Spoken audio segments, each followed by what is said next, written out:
Assalamualaikum warahmatullahi wabarakatuh. Waalaikumsalam. Alhamdulillah wassalatu wassalamu ala Rasulillah wa ala alihi wa ashabihi wa man tabi'ahum bi ihsan ila yaumil qiyamah, amma ba'd. Inna lillahi wa inna ilaihi raji'un. Allahumma ajurna fi musibatina wa akhluf lana khairan minha. Kaum muslimin dan muslimat yang dimuliakan oleh Allah Subhanahu wa taala, saat-saat seperti ini maka yang disyariatkan bagi kita adalah mendoakan beliau dengan dua doa yang utama agar supaya beliau diampuni oleh Allah Subhanahu wa taala. Yang kedua, agar supaya beliau dikokohkan dalam menjawab pertanyaan di alam barzah. Doanya, Allahumma ghafir laha wa thabbitha.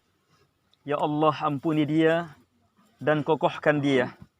Karena itu, mewakili keluarga, kami meminta jamaah seluruhnya, masing-masing mendoakan beliau rahimahullahu ta'ala dengan dua doa utama tadi.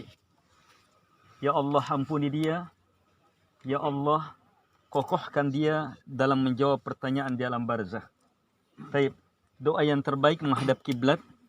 Jadi kita semuanya menghadap kiblat. Ya, masing-masing berdoa. Amin. Kita seluruhnya yang menghadiri pemakaman ini hendaknya bisa mengambil pelajaran bahwa lambat atau cepat kita pun akan kedatangan malakul maut. Kita pun akan kedatangan malakul maut.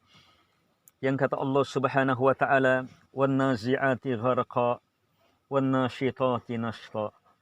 Demi para malaikat yang mencabut nyawa dengan sekeras-kerasnya, sekasar-kasarnya. Karena yang dicabut adalah nyawa orang-orang kafir. Dan demi para malaikat yang mencabut nyawa dengan selembut-lembutnya, secepat-cepatnya. Semoga beliau rahimahullahu ta'ala termasuk golongan yang kedua.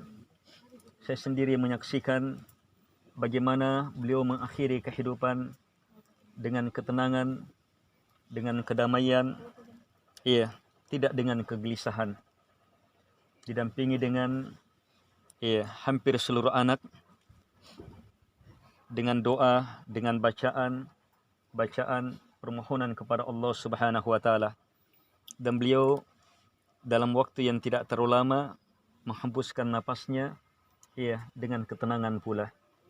Walaupun sakaratul maut itu adalah perkara yang sangat dahsyat. Bagaimanapun tenangnya seseorang menghadapi sakaratul maut, maka sebagaimana namanya sakaratul maut. Sakarah itu sesuatu yang sangat dahsyat, sesuatu yang sangat luar biasa. Awal datangnya sakaratul maut itu sangat-sangat menghentak. Sampai-sampai baginda Rasul alaihi salatu wassalam pinsang karena dahsyatnya sakaratul maut. Tetapi hal itu pasti dialami dan memang harus kita lewati, yang dengannya akan menjadi kebaikan yang terakhir bagi orang yang beriman. Sebab musibah dan rasa sakit bagi orang beriman dan hamba Allah Subhanahu wa taala adalah kebaikan bagi mereka, sebab gugurnya dosa. Nabi alaihi salatu wassalam bersabda, "May yuridillahu bihi khaira yusib minhu." Siapapun yang Allah inginkan padanya kebaikan besar, maka Allah akan turunkan padanya musibah. Kita yang hadir dan menyaksikan hal-hal seperti ini hendaknya mengambil pelajaran bahwa suatu saat kita pun akan di bawah ke liang lahat, dan di sana akan datang malakul maut setelah kita dikubur. Bertanya, akan datang malaikat membuat kita duduk dan bertanya, siapa yang kamu sembah? Apa agamamu dan siapa nabimu? Yang mampu menjawab pertanyaan saat itu hanyalah mereka-mereka yang Allah Subhanahu wa taala kuatkan. Sebagaimana firman Allah Subhanahu wa taala, "Yuthabbitullahu alladhina amanu bil qawli tsabit fil hayatid dunya wa fil akhirah." Allah kuatkan, kokohkan orang-orang yang beriman dengan jawaban yang kuat dalam kehidupan dunia dan akhirat. Masuk di dalamnya dalam kondisi alam barzah. Jadi Allah yang kuatkan mampu menjawab. Siapa yang dikuatkan? Yang beriman. Siapa yang beriman? Yang membuktikan keimanannya dalam kehidupan saat ini. Jadi kita buktikan, mengambil pelajaran ini, buktikan bahwa kita adalah hamba Allah. Kita adalah umat Muhammad alaihi salatu wassalam. Kita adalah kaum muslimin. Terus ingat perkara itu, terus pelajari perkara ini, terus kokohkan perkara ini. Dan tak lupa saya ingatkan, ada doa, zikir pagi dan sore, yang kalau kita amalkan, maka akan terus mengingatkan 3 ini. Yaitu doa, raditu billahi rabba, wabil islami dina, wabi Muhammadin nabiyya sallallahu alaihi wasallam. Saya ridha Allah satu-satunya yang saya sembah. Saya ridha Islam sebagai agama saya. Dan saya ridha Nabi Muhammad alaihi salatu wassalam sebagai Nabi dan Rasul saya. Siapa yang membaca doa ini, kata Nabi, kana haqqan alaihi ayyurdiyah. Pasti Allah akan meridainya. Pasti Allah akan meridainya. Dan siapa yang membaca zikir pagi dan sore ini, kata Nabi alaihi salatu wassalam, ana za'im, sayalah penanggung jawabnya. Saya menanggung jawab. Saya bertanggung jawab terhadap orang itu. Setelah itu Nabi bersumpah dan mengatakan, la akhudanna biyadih hatta udkhilahul jannah. Demi Allah, kata Nabi, saya betul-betul akan memegang tangannya sampai saya masukkan dia ke dalam surga. Miliki ucapan ini yang didasari dengan keyakinan yang terus kita buktikan dalam kehidupan keseharian kita, bahwa Allah satu-satunya yang kita sembah dan kita ridho dengan hal itu. Dan bahwa Islam satu-satunya agama kita dan kita ridho dengan itu. Dan bahwa Nabi Muhammad alaihi salatu wassalam satu-satunya yang kita ikuti dan kita ridho berada di atas hal itu. Dan terhadap keluarga yang ditinggal, manfaatkan kesempatan ini untuk meraih surga.